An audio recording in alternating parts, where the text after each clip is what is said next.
History is not just about events.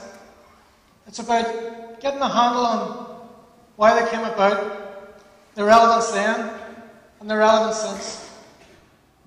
And I want to just sort of, if you like, share some reflections tonight on some of the stories about the H blocks, prison struggle, and the relevance of all of that since.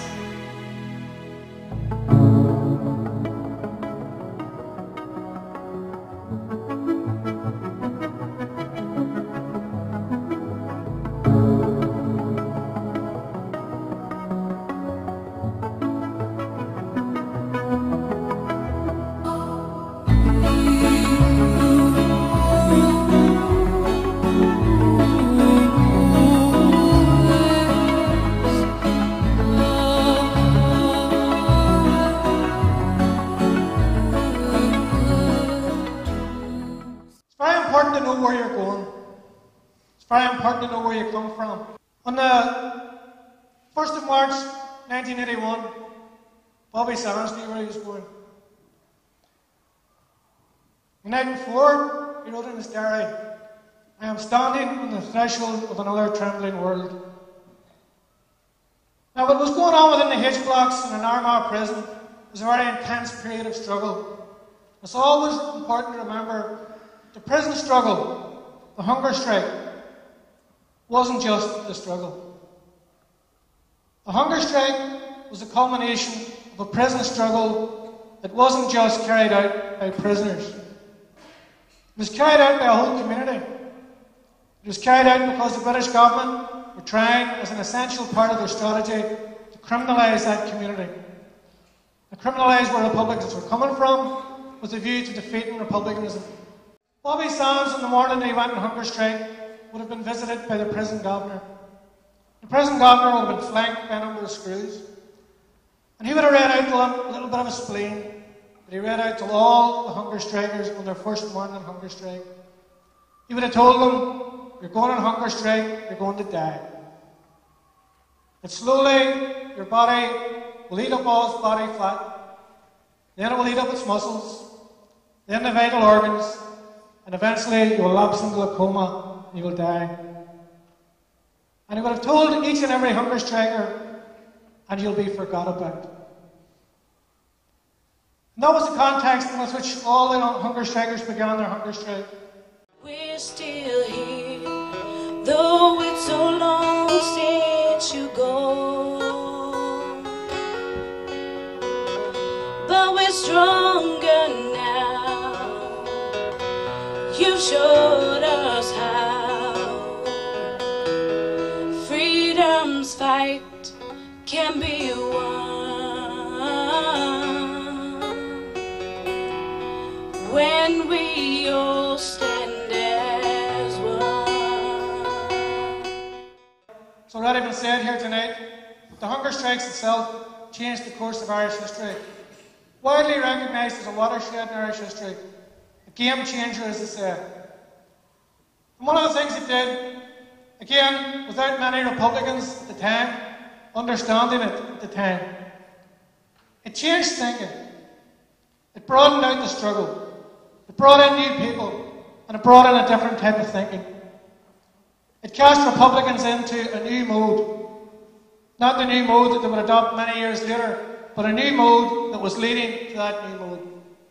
Once it became clear that Republicans could have the support and the political strength that accrues from elections, Republicans, the changing nature of struggle had begun. Then you fast forward, and every critical stage that is political development in the 6 counties and in Ireland since, initiatives taken by Republicans, building on that same sort of, if you like, threshold of support from the prison struggle, has moved and transformed the political situation in a way that much of the war could never have done. Republicans now have a significant political strength.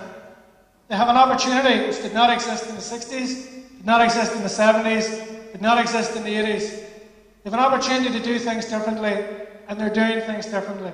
Oglot Bobby Sands embarked on hunger strike on the 1st of March 1981, died on the 5th of May after 66 days on hunger strike. aged 27.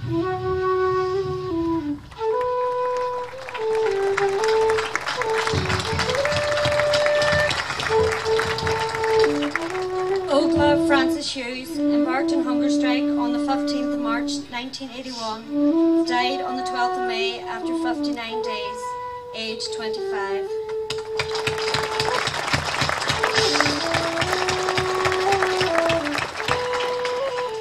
Ogla McCreesh embarked on hunger strike on the 22nd of March 1981 and died on the 21st of May after 61 days, aged 24.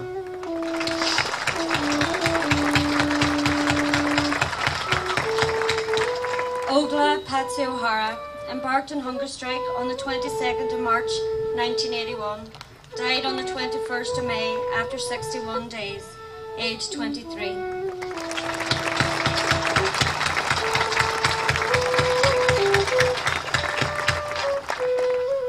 Oglak Joe MacDonald embarked on hunger strike on the 9th of May 1981, died on the 8th of July 1981 after 61 days, and he was aged 29.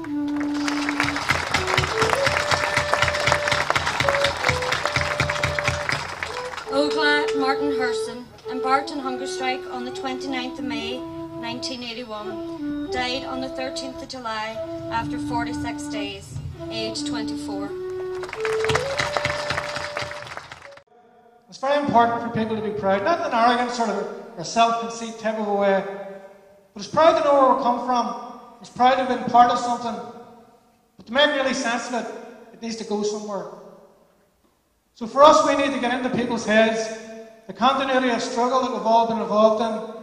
But the trick here, the important thing here, is to make it deliver. The big question from all Republicans is, what is it to be a Republican? What is the republic that we want? You see, our strategy isn't about fooling people. It's not about tricking people. It's not about getting into positions in Stormont, or getting into positions in councils, or getting into positions in Leinster House, and then pulling the wool over anybody's eyes. It's about setting out our stall as other people are entitled to set out theirs, convincing people that the Ireland that we want is the Ireland that they should want. The whole essence and the whole ethos of republicanism is built around one very important word: equality. So when Republicans talk about the Ireland of equals, it isn't a cliche. It's the goal. It's what we're about. When you map it out, you realise we don't have to be secretive. We don't have to con anybody. You just have to present it as it is. You just have to build it incrementally as it is. Support will follow.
Kieran Doherty was the same wing as myself, so we knew him fairly well.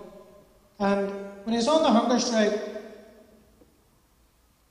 about 10 days before he died, he got visited by a friend. And he asked his friend what he thought the prospect was that the British government would concede the demands of the prisoners in the next lot of days. Obviously thinking about his own life, his life chances and whatever. And his friend answered him truthfully. He said to him, I don't think there's any chance. So Kieran Doherty just continued with the conversation as if it was just another conversation. Went on to talk about local stuff, family stuff, friend stuff. But before the visit ended, his friend said to him, Kieran, are you listening to me? And he says, what? He says, I want to just take you back to what you asked. He says, what? He says, if you continue with a hunger strike, you're going to die. And he said, yeah. He says, what are you going to do? And he said, and I remember this well from his friend's account. He said, I chose the road I'm on. I'm not turning back. Bobby Sands knew the road he was on, didn't turn back. All the other hunger strikers knew the road they were on, they didn't turn back. And I don't know if that's symbolism of the young lad, the young Bobby Sands going along the road, pausing and looking around himself, and then continuing to run. But that is the message for republicanism. Republicanism has been around long before many of us. It's been around for hundreds of years. We are on a course. We are on a road. The job is not to turn back. There's times it's tough going, no doubt. But there's successes about it. And we need to build on the successes. And we need to up the game. And we need to get into as many gear changes as we can. And we need to make struggle a reality. We have an opportunity to drive this forward. And we need to take it forward. And Republicans should be proud. There's a number of people who castigate what we're about, but I would defy anyone to come here or anywhere else and to look at the map and the changing nature of Ireland and where the Republican strategy is leading us, to tell us, convince us that there's a better way. Ogla Kevin Lynch embarked on Hungerstrike on the 23rd of May 1981, died on the 1st of August 1981. After 71 days, Kevin was aged 25.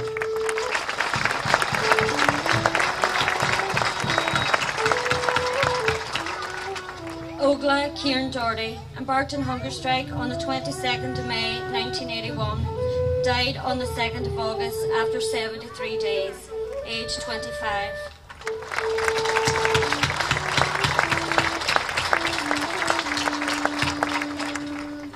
Ogla Thomas McAwee embarked on Hungerstrike on the 8th of June 1981, died on the 8th of August. After 62 days, he was aged 23.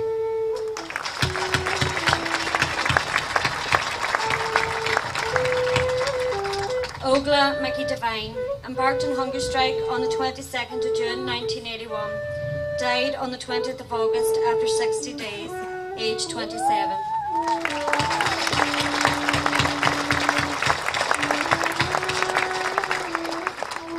Also during this campaign, Ogla Michael Gahan embarked on Hungerstrike on the 31st of March 1974. He died on the 3rd of June after 64 days, and he was aged 24.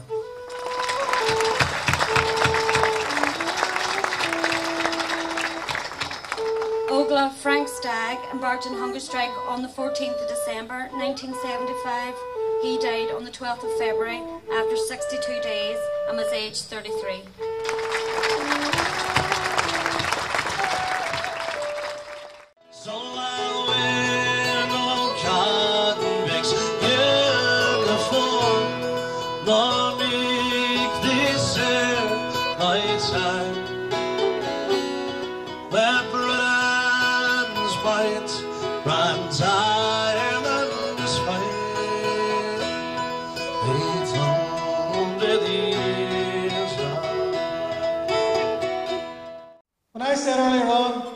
hunger striker was spoken to by a prison governor on the morning of their hunger strike.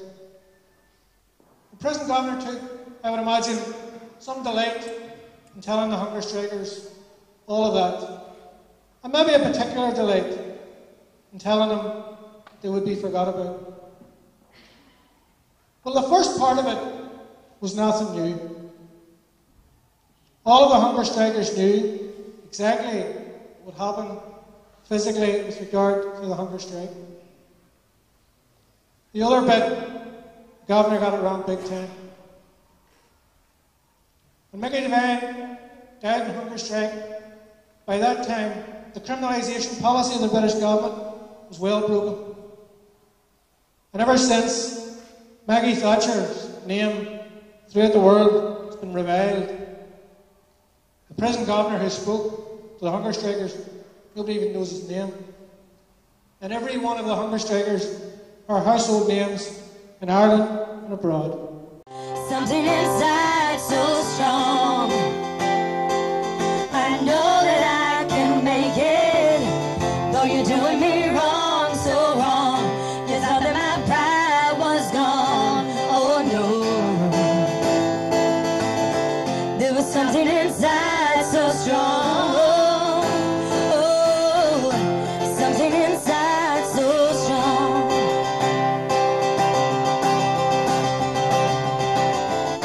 Brothers and sisters, when they insist we're just not good enough. Well, we know better. You just look them in the eyes and say, we're gonna do it anyway. We're gonna do it anyway. We're gonna do it anyway. We're gonna do it anyway.